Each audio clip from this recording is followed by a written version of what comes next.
See, you have to have a strategy. You can't make the money without a strategy. My son is 10 years old. He has a strategy. Makai knows if $10 comes in, 3 goes to operating capital.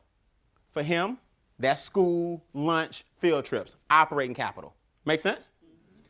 3 goes into his mini emergency. In other words, that's his cash. Whatever he want to do, right? 3 is for him, but that ain't operating capital. That's different, right? And 3 goes toward the future, and then $1 goes to charity and church. So $10, he know 30%, 30%, 30%, 3%. I mean $1. So we got a strategy. Now he's getting that at 10. When he make $100, it'll be $33 operating capital, $33 cash for him, his jar, $33.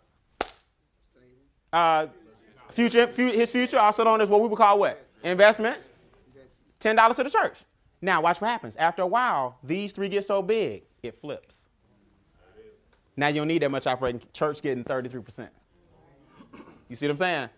Operating capital on autopilot. Now you take a little bit from operating capital, start putting more in your future.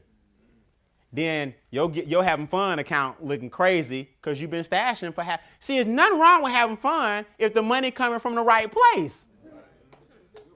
It's when you taking from the operating capital.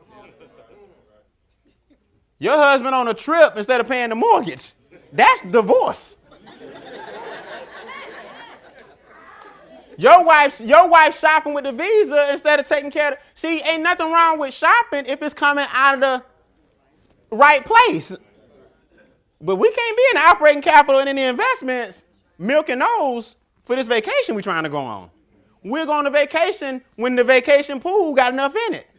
Now, when you go out, there's no guilt. Nothing worse than going out knowing you ain't supposed to be out. Because you take it from the wrong stash. So you got to have a what? Strategy.